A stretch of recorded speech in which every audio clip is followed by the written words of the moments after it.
Okay. Good morning, everyone. I see so many people here. It's very good. Very nice. So today I'm going to talk about a topic, and I have to forewarn you before I actually start doing this. Some of the words I might say might sort of cause you to be sort of shocked and a little bit offended, kind of thing, and put you back a little bit. And this is just because of the actual terms that I'll be using for it. And so what I actually wanted to talk about is actually the fundamental problem that each and every one of us actually faces. And that problem actually is something in Buddhism that we call avidya. And so what avidya actually is ignorance or delusion or misunderstanding. So the reason I said, or maybe you might get sort of shocked, I'm going to be throwing that word around a lot. I'm going to be going, I'm ignorant, I'm deluded, or you're ignorant, you're deluded. I don't take this to mean that in some way I'm sort of saying that, maybe that you're ignorant, that you're bigoted, or that you're a fool in some way. If I say we're deluded, don't take that to mean that you're hallucinating in some way or have some sort of psychopathology, or you're misunderstanding something, that you're not actually intelligent enough to understand something. Avidya, these terms of delusion, ignorance, or misunderstanding in Buddhism, it really does mean something different, and I will go over exactly what it means. But what it actually, in a way, what avidya is in this way, this delusion, this ignorance, this misunderstanding, it is more like this kind of cognitive block that you might have where you don't understand or realize something about reality in some way. So there's something that's hidden there from you, something that you don't quite get yet. So it is this kind of cognitive block that's there some way. So what I'll go over today is, exactly what actually is avidya, and what it actually is that we're deluded of.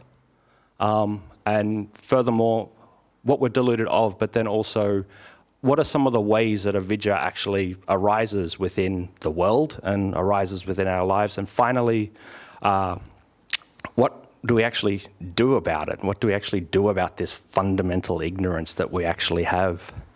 And so, as I said, what avidya actually is really you could say like the fundamental root problem in Buddhism. This is the thing that's at the core that keeps us bound to this existence. It's the core aspect that continues our suffering in some way. This is the root cause. It's the root cause of things like dependent origination, where if you have ignorance, you have delusion, then this is the cause of you having sankharas, consciousness, all these kinds of things. And this is the thing that keeps you bound in the cycle of birth and death, and it stops you from being enlightened. And so the Buddha actually said that, like, avidya, this is as I said, it's the root cause. But the Buddha called it as well one of the three fires, or the three poisons, and that's greed, hatred, and delusion, or lobha, dosa, moha. So this is one of the most fundamental things that's at the core of our existence. And now the bad news about it is that we don't get rid of it until we become an arahant, until we become fully enlightened. So is there anybody in the room today that's an arahant? Anybody online that's an arahant that's listening to me? No? Okay, so the bad news is, for all of us that are not arahants, we are deluded. We're all ignorant. We all misunderstand. We all have this fundamental avidya within our mind. So, but what then are we actually deluded of? What is this thing that we are ignorant of? What is this thing that we are having avidya towards? And so the Buddha stated it in this way that, what actually is avidya, what is the cause of avidya, what is the cessation of avidya, and what is the path leading to the cessation of avidya. And so what actually is avidya, and what is it avidya of? And the Buddha stated that what avidya is not knowing or not realizing the Four Noble Truths. not realizing that there is suffering, that there is a cause of suffering, that there's a cessation of suffering, that not realizing that there's a path leading out of the cessation of suffering. So it's not just, okay, I understand what the Four Noble Truths are, so therefore, cool, I've read about it, I'm all good, I don't have a vihara anymore, I'm not ignorant anymore. No, it's not realizing it. It's not truly penetrating and seeing it, and as I said, it's not becoming enlightened to this. Now, what is the cause of avidya? Well, the cause of avidya, the Buddha said, was something that he called the asavas, which is, it's translated as like the taints or the defilements or something like that. And these are essentially the cause of us being deluded. These three taints or three defilements are what we call craving for sensual desires and sensual pleasures, craving for existence, and in an instance of the Buddha having this kind of like circular reasoning, which I'll get to in a little bit of why I think it's a circular kind of reasoning, one of the causes of avidya is that we have avidya. So I'll get to why I think this is a circular thing and why I think the Buddha stated this in this way. And so we have these three causes, craving for sensual desire, craving for existence, and then also ignorance itself as a cause. And if we can abandon this, then there is a cessation of avidya, and this is the cessation of dukkha in general, the whole mass of suffering. And really, this is enlightenment. This is becoming an arahant, if we can actually abandon avidya totally. So, and the way that we actually abandon avidya is by practicing the Eightfold Path, and this is the thing that actually gets us out of it. So we can see with something like avidya, what it's actually very synonymous with is what we call wrong view. As this is where we misinterpret something in the world. Wrong view is not understanding the Four Noble Truths. And if we can abandon delusion, if we can abandon ignorance, then we have right view. But we don't really get right view until, again, we become an arahant. And so this is in essence, what we're deluded of, that there is suffering, there's a cause of suffering, there's a path leading out of the suffering, and it is caused by craving for sensual desires, craving for existence, and by avidya itself. Now, it's also one other thing that it is delusion or ignorance of is the process of dependent origination as well. If we don't realize that the process of dependent origination is happening, we're still sort of stuck up in it. And the Buddha gave this like great analogy of why it is such a fundamental problem, and he gave the analogy of like avidya is like a stake that's been put in the ground, and we're a dog on a leash that continues to run around this stake in the ground.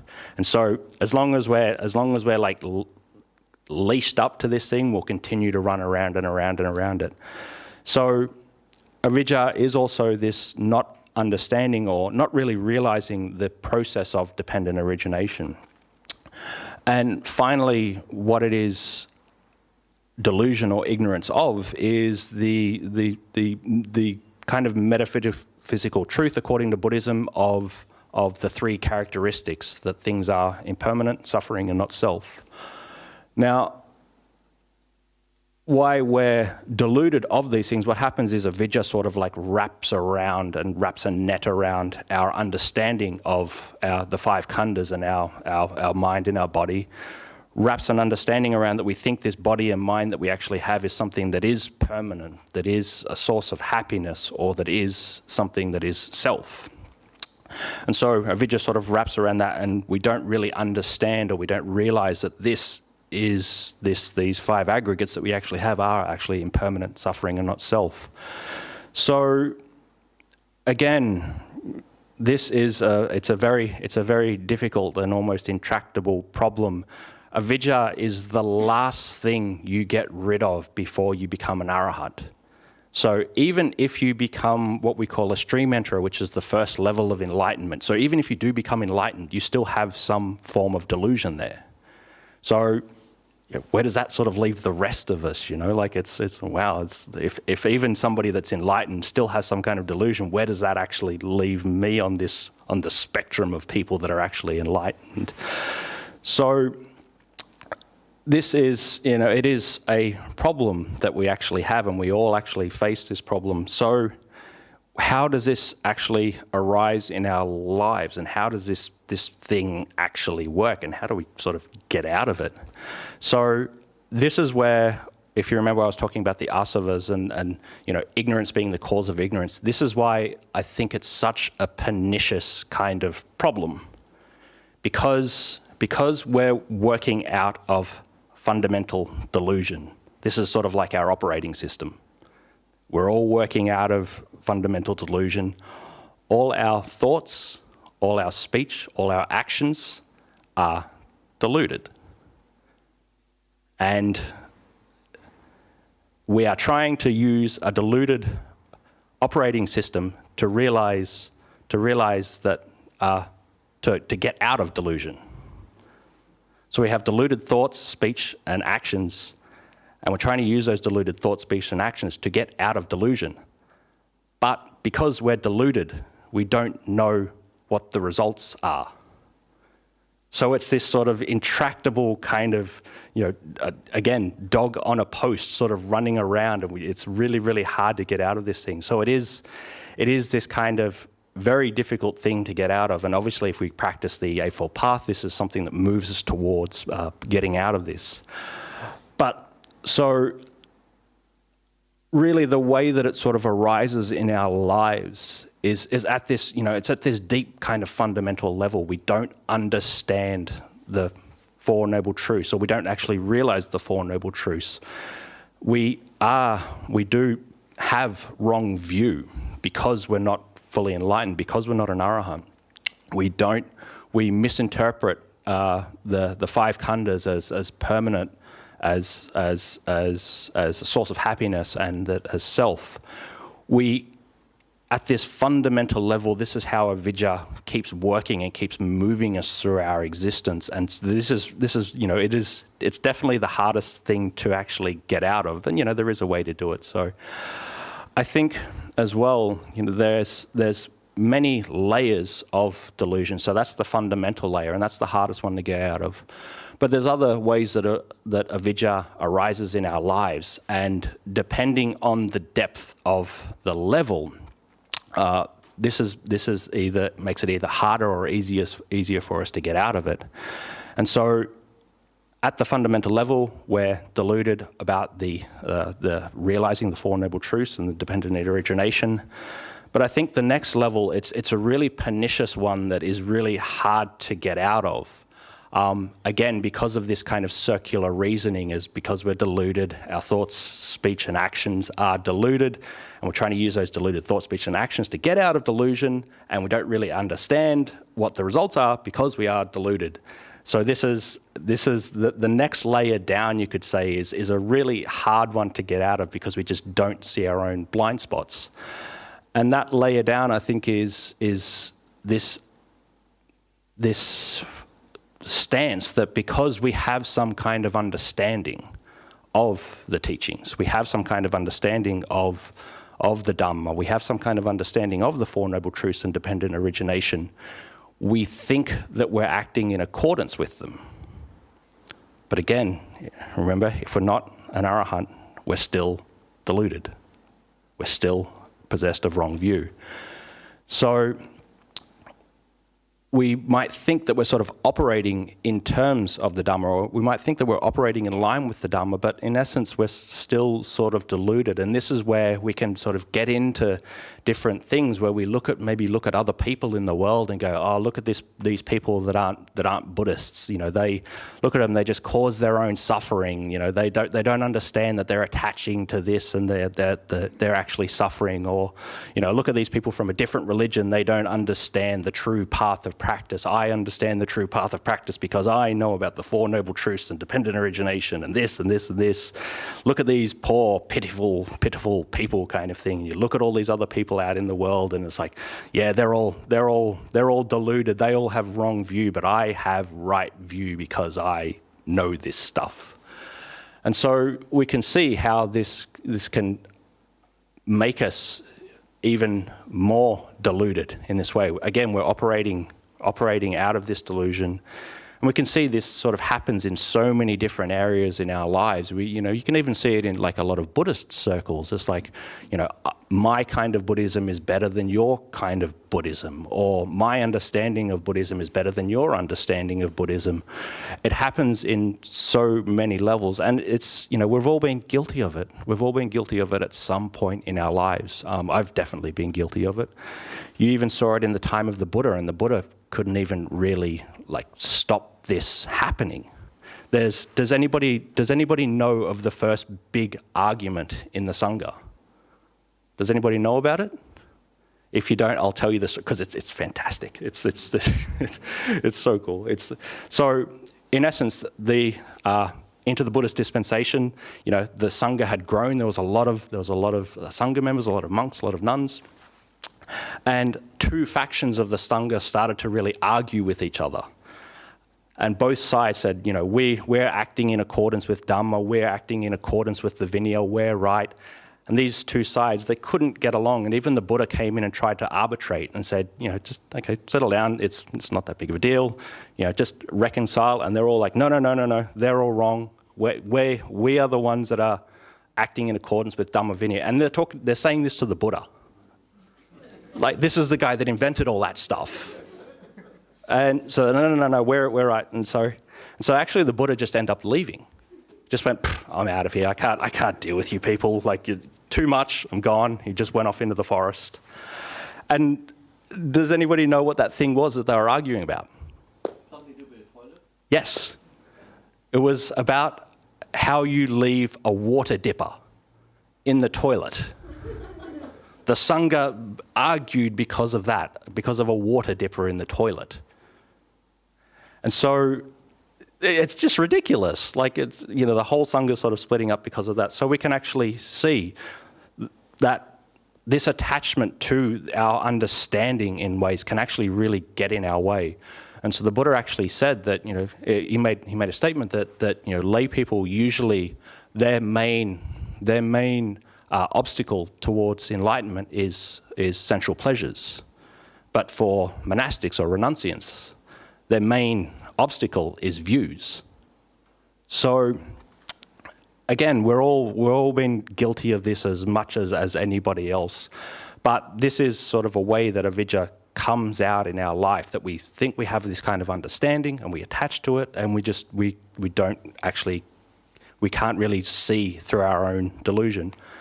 And I think there's another way that avijja arises within our lives in a very kind of practical way. And if we think of what avijja means, it's a misunderstanding of something, or is a misrepresentation or a misinterpretation of things in our existence.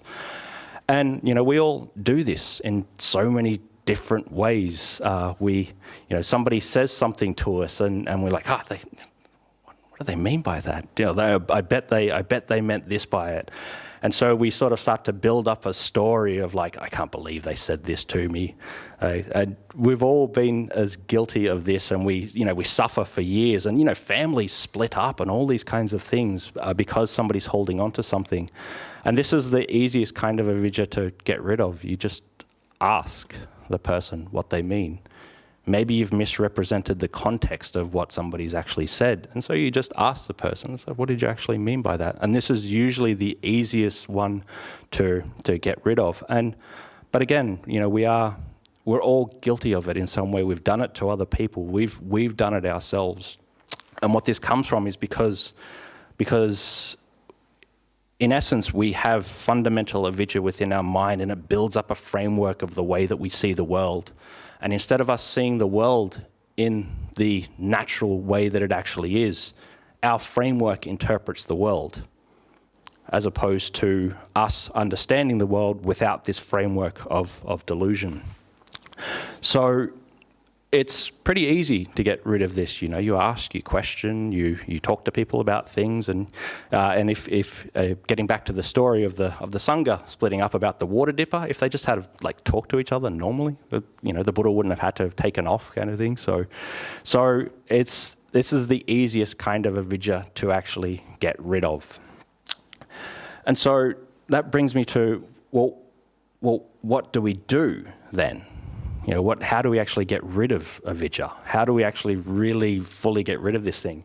And you know, it's really easy to get rid of avidya.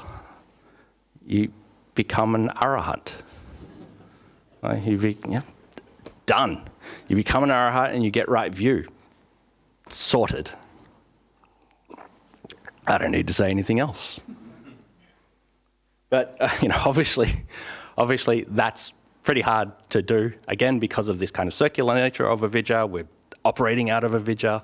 Everything we do is sort of producing deluded thought, speech, action. It's this whole cycle. But again, if we just keep practicing the Eightfold Path, you know, eventually we're going to get out of it.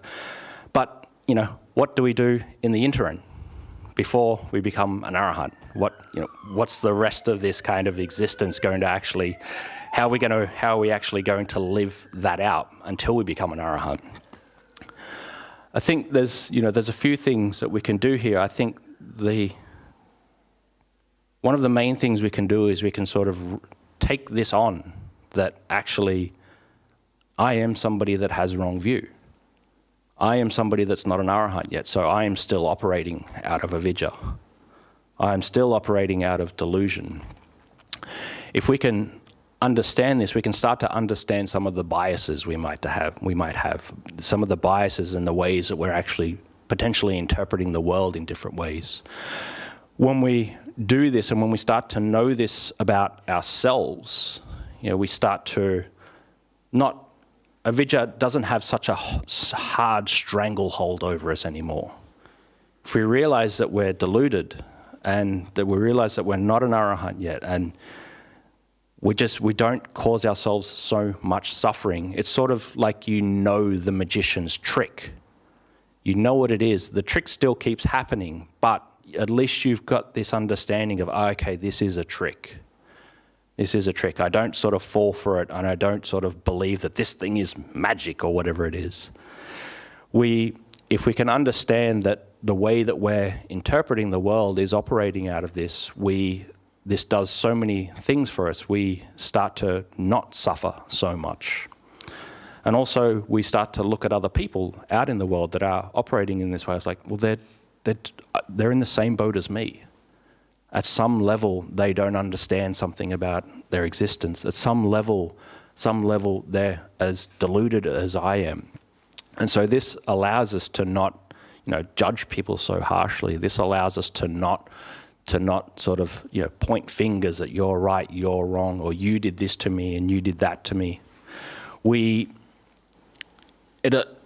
sort of loosens the grip of avidya over us. Doesn't have as strong of a stranglehold. And what I think this does, and I think probably one of the most practical things, and this is what this leads us, I think is one of the most practical things to do if you know that you're operating out of this, is that, well, you know, what if we think again of what avidya actually means? It's a kind of a misunderstanding. It's a kind of a misunderstanding. So what do you do with people that don't understand something? If ask the question, yeah, but also if somebody doesn't understand something, you forgive them. If they do something wrong and they do it out of not understanding, you forgive them. It's like a small child. If a small child doesn't know that a particular kind of swear word is a bad word, you can't blame them and scream at them and all these kinds of things. They just don't know. They just don't know. So, or somebody does some kind of action, but they don't know how to do it. Somebody tries to do a math problem and they don't know how to work it out. You can't get angry at them. They just don't know how to do something. You can't get angry at people for things that they don't know what to do. So forgiveness is a massive part of operating in the world with avidya. we really have to look at our own lives and realizing that nearly everything that I do is operating out of avidya. So I'm causing myself suffering.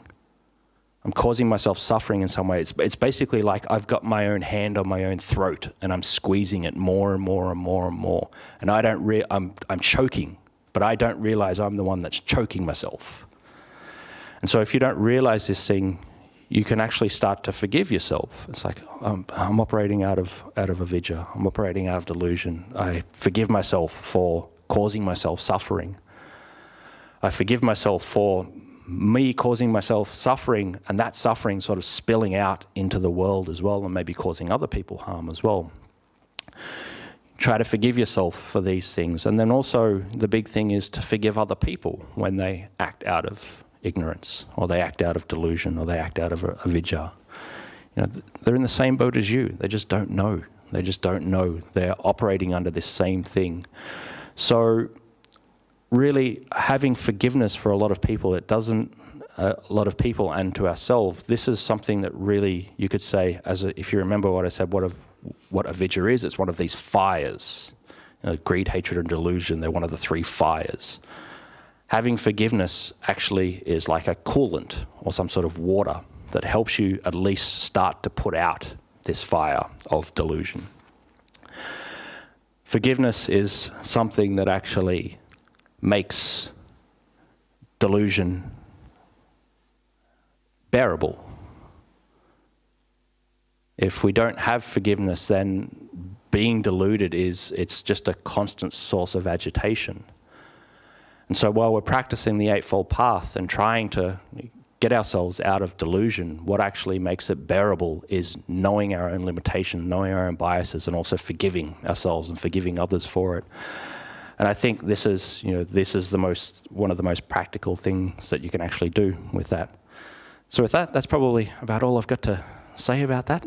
It's a big one. So welcome you all to ask any questions now. If you misunderstood something about what I said, just ask. It's the easiest way to go with these things. Questions are good. Don't be afraid. I actually really like. It's this perverse thing that I actually have. I actually really like when people say to me, "No, you're wrong about that." I'm actually interested in the conversation now. It's like, oh, great, okay, we could talk now. But if you just sort of, yeah, it's like, oh, okay, important. I really like it when people actually go, no, you're wrong about this, you're wrong. It's, okay, cool, I can learn something from that. So I welcome any kind of questions or hey, man, you've understood that really wrong.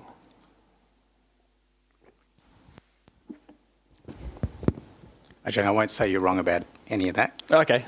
But look, that's disappointing. That was a really beautiful explanation of that. So thank you for that. No problem. Even I was reflecting on that. Even the easiest way of giving up avidya, that can be really hard to do. Yeah. Right, because you say, just talk to them, but there's a lot of obstacles in the way of talking to them. I think most of it is. You talk about that story that we've spun up. We've really invested so much in this story. Yeah. And it's not so much talking, I feel it's not so much talking to the person, it's actually being able to let go of our investment in this story. Yeah. And that's the toughest part of it. Yeah. Like it's hard because, essentially we're operating out of this framework, and this framework of avidya, and this biases everything. This biases absolutely everything that's there. And so we just continue to interpret the world in this way. And so it's hard for us to see that, that we might be wrong and that we should just ask and should talk to somebody about these kinds of things. So, I gave a simple explanation, but it's not such an easy thing to actually do this, to actually do this. And there's the, sorry, I got a cramp in my foot. Sorry. There's you see it with sort of like like families that may have been like, they're not talking to each other for years. They're not talking to each other for years. They've just sort of got lost. They got lost in this, sorry, cramp's really bad. Got lost in this kind of self-delusion. So, yeah, it's pernicious and it's really hard. And, we're operating out of this kind of bias. You see it a lot. Like, I actually saw it a lot, like in my time in Thailand with people, because they want to interpret the world in a particular kind of way. Anything that they hear, they interpret it in the way that they want to hear it. I stay with a lot of like really, really good teachers, and what happens with a lot of really good teachers is you get a lot of people coming and asking good teachers about their own meditation practice. And most people, when they ask about their own meditation practice, they want some kind of validation. They want some kind of validation of like, oh yeah, you've got jhana, you're enlightened now, or something like this. And so they come with this, I'm gonna go check with this great master and tell him about my jhana or enlightenment experience. And most of the time, the very good teacher just gives a very vague and general response. And you're sitting there with them, and it's like, and then this person walks out. It's like, yeah, see, he said that I've got jhana. It's like, no, he gave the most general answer ever. And how did you get that out of it? So, we really operate out of this kind of, we have this kind of bias of what we want to hear and the way we want to hear the world. And so then, even because we've got this bias already and the way that we're sort of interpreting the interrelational processes that relations that we might actually have with people, it's hard to actually even see that I've misinterpreted something here and I should just ask about it, or I should get clarification on it. We don't, again, nature of Avidya is that we don't know that we need clarification. We're deluded already, so we don't even know that we need clarification on this thing. So, yeah, it's a bit of a vicious cycle. So, yeah, hope that answers the question. Yeah.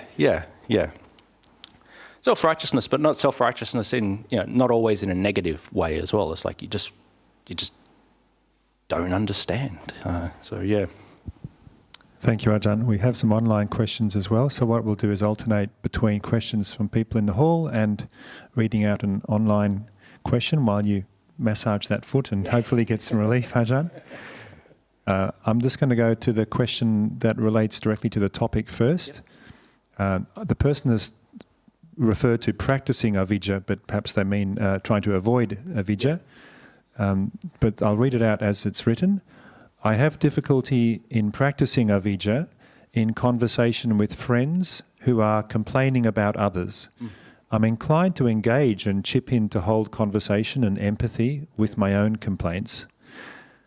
Do you have suggestions on how to maintain a healthy, supportive conversation while practicing avidya, or perhaps trying to avoid avidya? Yeah. So the Buddha did recommend in many places of how we give this kind of criticism, or we interject when we think somebody is actually acting out of wrong view. The Buddha said we say something at the right time. We say something with a mind of kindness.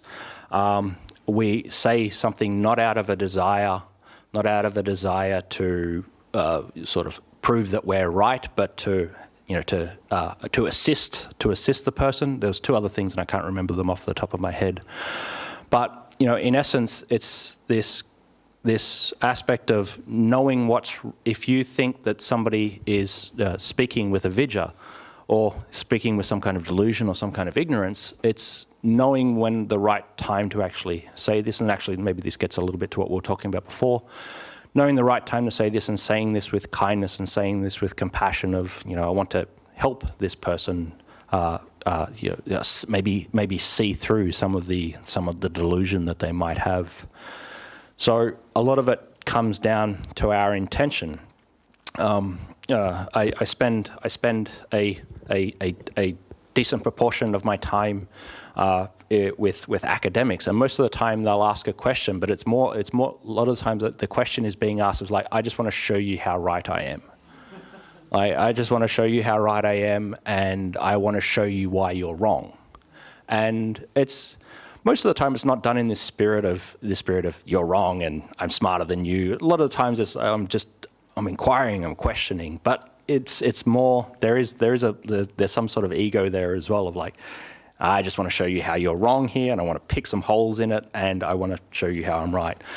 But that's not really the way that the Buddha said to offer some critique. You know, the critique has to come from this mind of kindness. It has to come at the right time. It has to have good intention for the other person. So if we are interacting with people and we're sort of realizing that something's amiss there, that there's producing some kind of deluded view in some way, you know, the best thing we do is check ourselves, check our own attention, check our own desires. Are we operating out of greed, hatred, or delusion? Are we just angry with them and we just want to shut them down, or are we operating out of this kind of greed? I want everybody to know that I'm right, or are we ourselves operating out of delusion? Is there something about this interaction that I've misinterpreted? Is there something about what they've said? Have I missed the context? Have I missed their actual intended meaning? So the best thing to do in these kinds of interactions, I think, is to look at yourself first. Look at your own intentions first and make sure that those intentions are actually good and wholesome, that those intentions are coming out of kindness, those intentions are coming out of wanting to give clarity to the other person, as opposed to, you know, shoring up more of your own delusion and building a bigger wall from it. So yeah, hopefully that answers the question.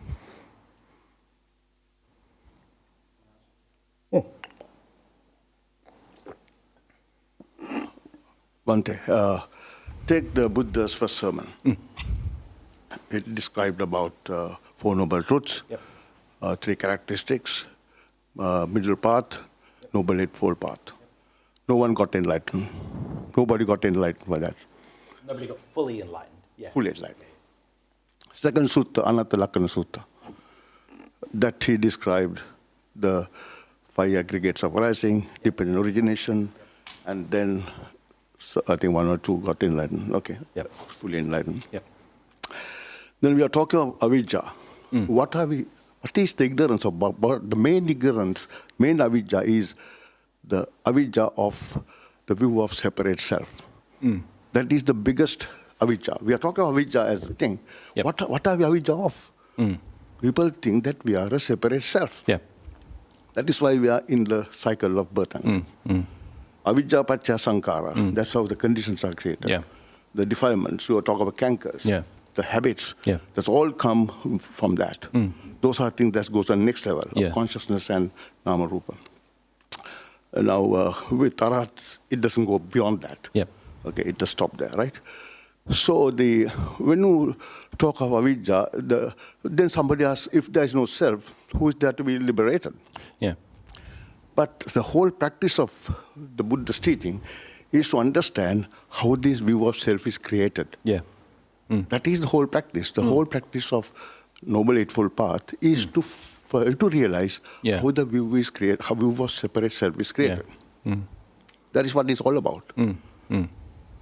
And when you see at every time the 4 noble truths and the 3 characteristics, you see that it's not self. It's a process and phenomena. Yeah. Yeah. So that is so when you talk of avijja, what are we avijja of? It is the biggest avijja is the view of separate self. For sure. And all the other avijjas are based on that. Yeah. All the other behaviors of human beings are based on that. Yeah, for sure. And you know, it's obviously like also like dependent origination is a part of that. You know, because you have avijja, then there's some kind of sankara or formation coming up, and there's some kind of consciousness.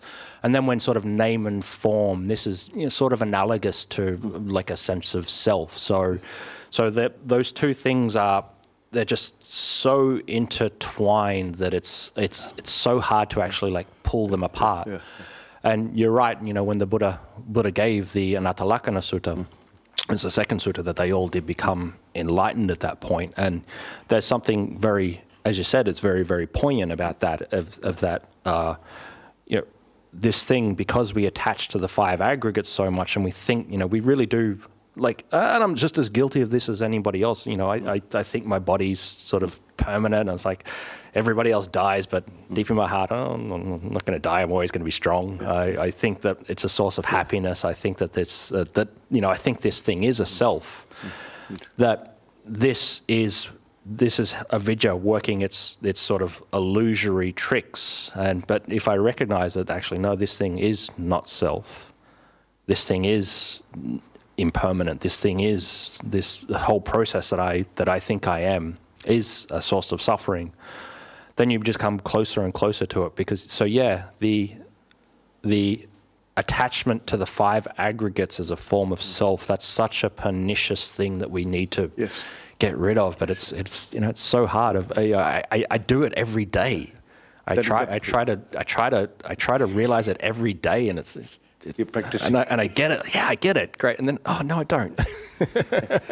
Other thing is, of course, when you take Arhat, there's absolutely no ego. All of us have ego. But it's not black and white. There's a different degrees. For sure. So when you come to the stream mentor, there's one specific point. But people have different levels of avijja. For sure. It's not black and white. Yeah, for sure. Yeah. So, that's how we keep moving. Practice is all to reduce until... Yeah. And that's a good thing to remember. It is sort of like a spectrum kind of thing. And this is probably a bad analogy, but it is some kind of spectrum.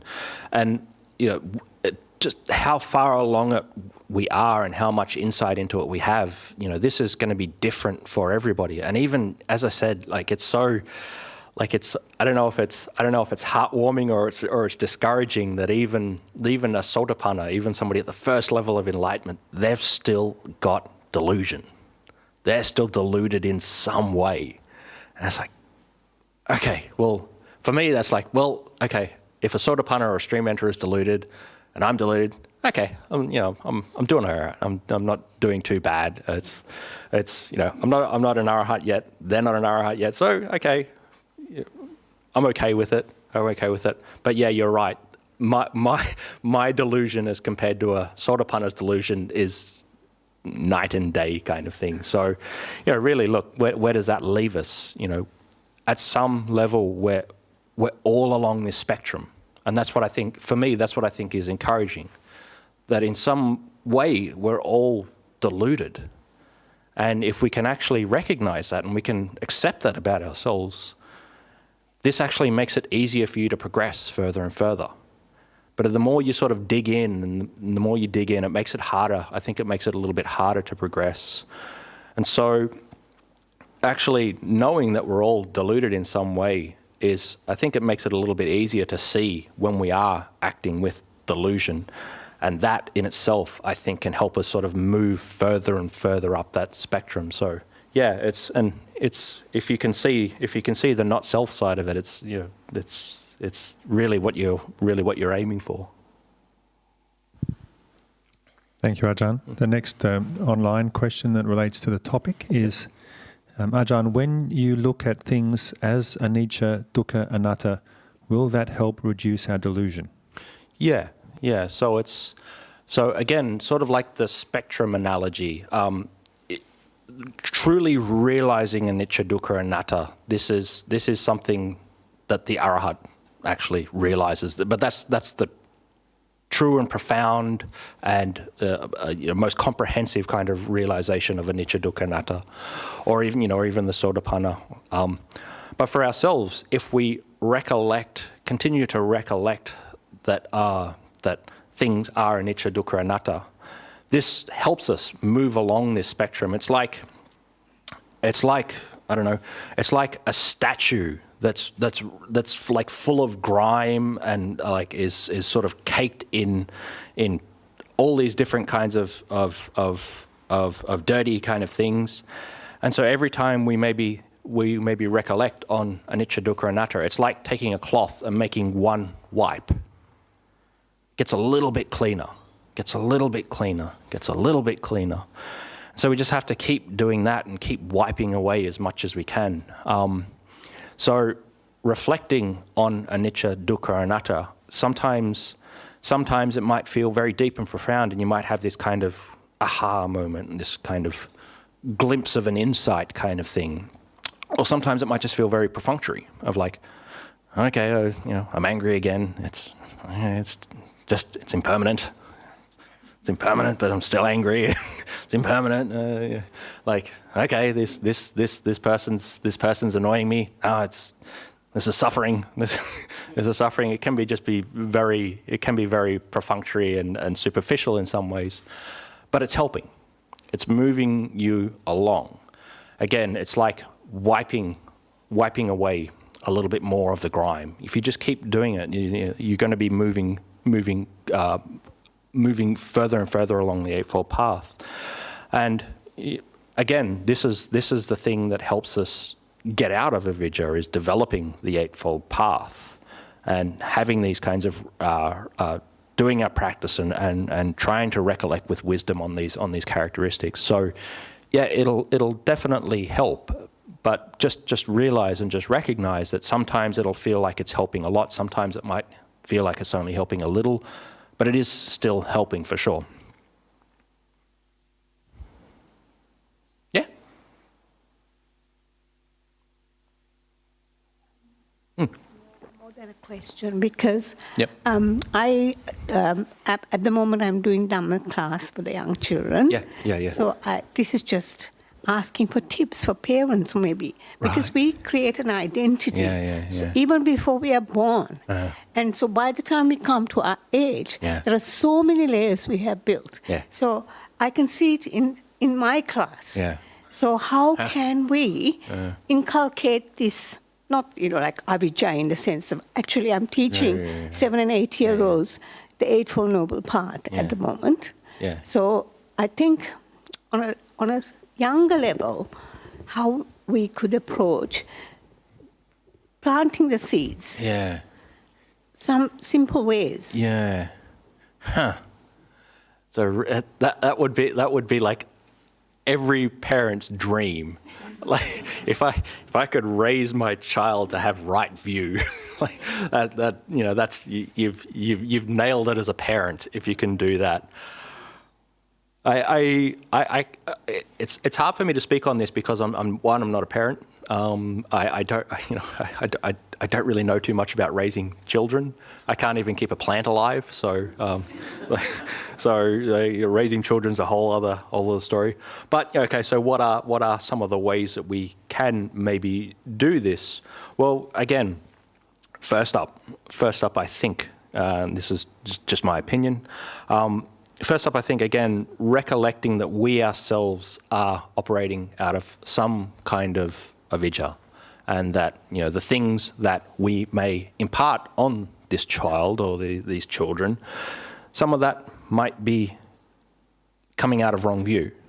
And so, again, we have to forgive ourselves for that. And okay, well, and as a parent, I'm guessing as a parent, you have to forgive your mistakes of what you're teaching your child a lot, because it's like, oh, I messed this up. So one, we have to recognize our own limitations, but then two, we can. I think there is a way that we can plant those seeds within children of sort of getting them to sort of maybe operate in the world, because they're building their framework at that time. They're building this framework of how they're going to actually interpret the world. And so if we can offer some kinds of materials for them, building that framework of, okay, maybe, every time you feel angry or something, that this is something that's maybe, it's not going to last forever. We can offer some of these teachings from things like the Eightfold Path or teachings from the Buddha's dispensation. This can actually help them at least start to build a scaffold that's not as sort of deeply rooted in avijja. There are some sort of useful things in it. So we just sort of like, we do the best that we can, but I think I'm assuming everybody that's a parent, they're like, okay, I want my kid to grow up really smart. I want my kid to grow up really good and like a really nice person, and I want them to be kind, and also I want them to be like a genius on piano, and I want them to like get into this school, and I want them to like do this and do that, and they don't do any of the things that you want them to do. They end up being their own person. So I guess as a teacher or as a parent as well, just also know that everybody has their own kind of karma. And so whatever we can offer in terms of helping them in some way, we try to offer that, and we try to offer that not out of trying to correct or correct this person in some kind of way, but out of like this pure-hearted kind of compassion or kindness of, I really do want this being not to suffer as much as possible. So whatever I'm going to impart on them, I'm going to impart them with this kind of kindness that hopefully some of these tools will help get them out of this. So, yeah, I think a lot of it depends on your intention as well, and your actual way that you're actually teaching. How they're going to interpret it, who knows? Like, I can't get kids to listen to me for more than about like 5 minutes. So, a lifetime of trying to like change the fundamental way that they'll relate to their fundamental ignorance. I'd be pretty lost on that one. So, but hopefully that helps in some way. Thank you, Ajahn. The next question online is, Dear Ajahn, if I'm doing my uni assignments and meeting deadlines and doing my day-to-day worldly requirements, how can I do all that with the understanding of avijja while working towards the Noble Eightfold Path and understanding the Four Noble Truths? Yeah. Well, look,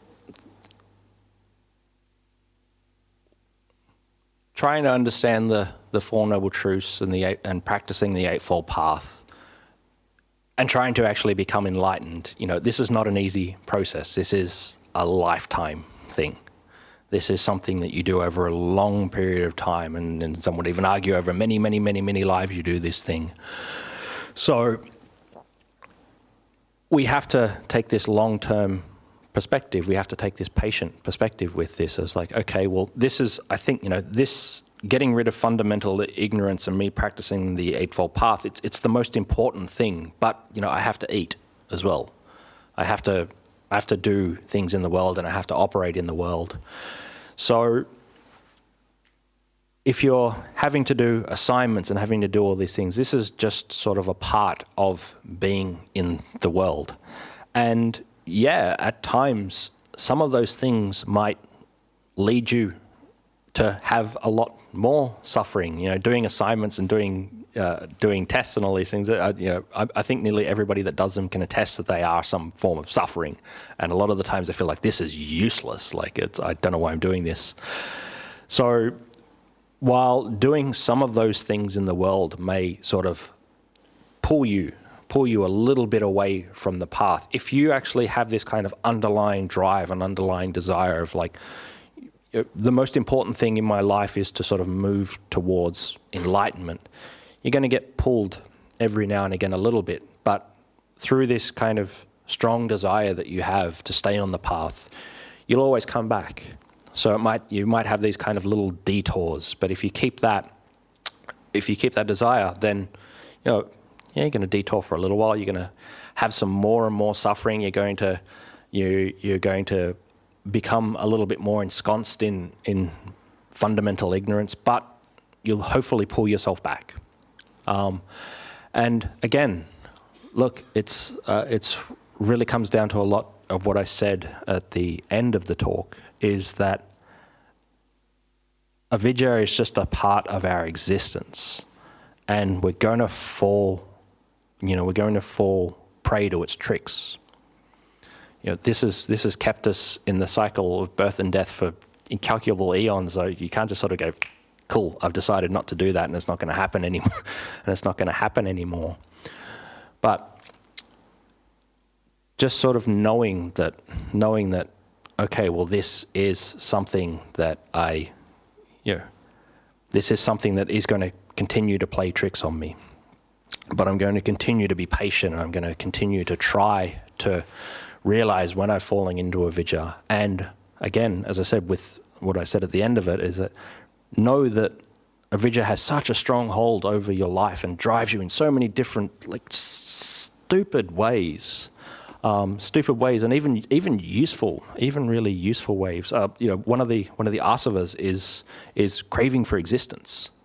That's one of the causes of avijja. It's like craving for existence. So doing things in the world is a kind of craving for existence. So you're just beholden to that, and it's such a strong and powerful force that, all you can really do is forgive yourself for operating under that. I guess, okay, well, avijja got me again. It bit me again. Okay, okay. I keep trying. I keep trying to train this thing, but it's going to continue to bite you. So we have to forgive ourselves when we do stray or when we do get pulled off the path. But if we can really keep this underlying patience and underlying desire to actually want to develop the Eightfold Path and to, move closer and closer towards enlightenment, hopefully this will pull us back when we do, and we won't get too far pulled off by them. So, yeah, so good luck with your assignments and things like that as well. So, yeah. Thank you, Ajahn Sadaro.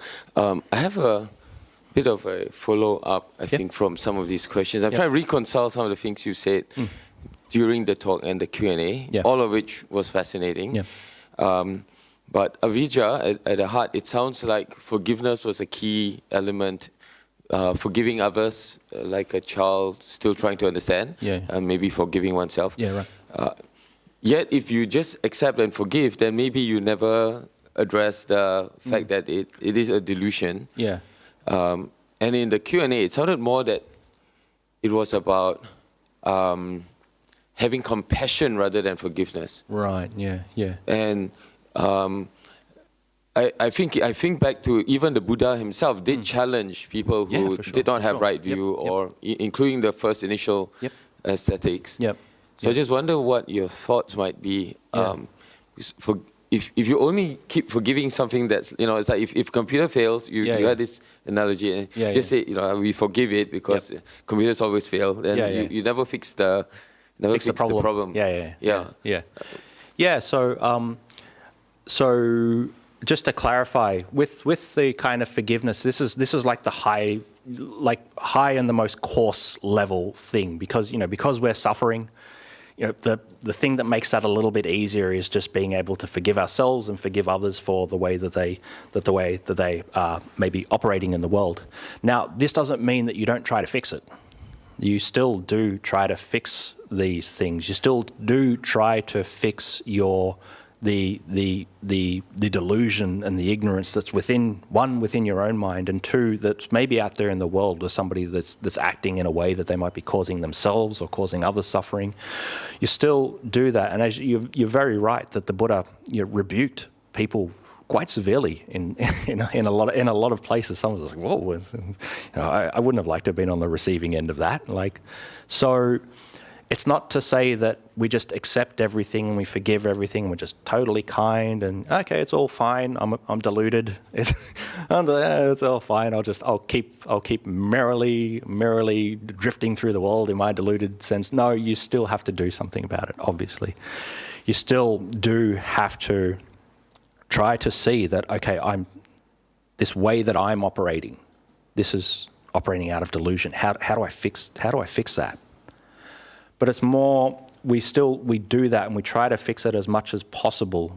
And again, we do that by actually developing in the Dhamma, we develop the Eightfold Path. Again, it's not just about forgiving, accepting, all these kinds of things. We actually do have to develop the Eightfold Path to get out of this thing.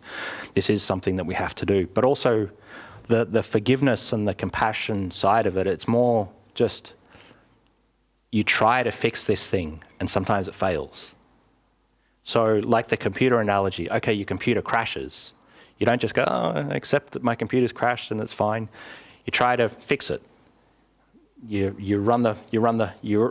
look for the first bug in your code. It's not right. God damn it, it's crashed again. Like the whole thing's crashed again. You get angry. Now, you try it again, get angry. Try to fix the code.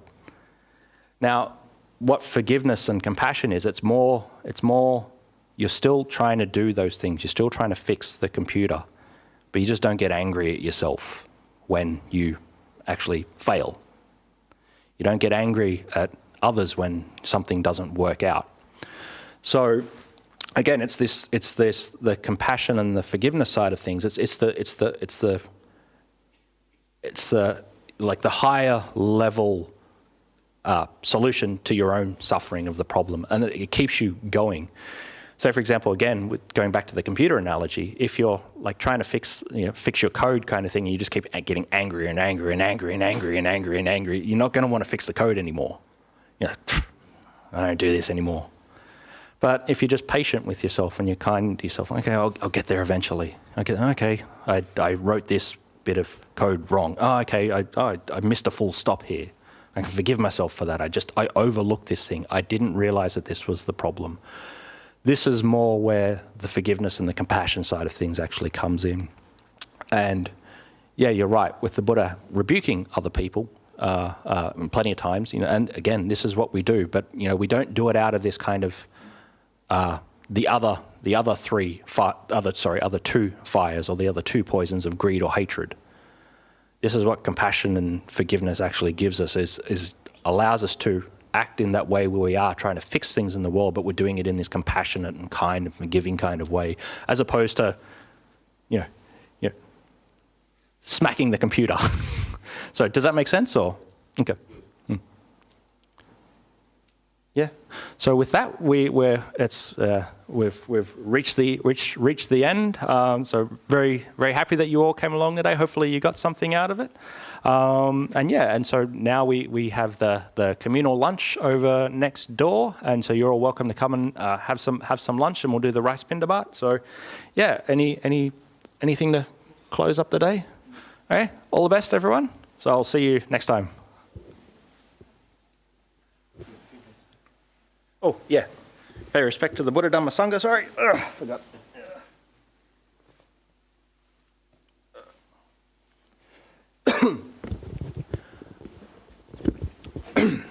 Arahang Samma Sambuddho Bhagava Buddhang Bhagavantang Abhivademi. Soakato Bhagavata Dhammo Dhammang Namasami. Supatipanno Bhagavato Sāvaka Sangho Sanghang Namami.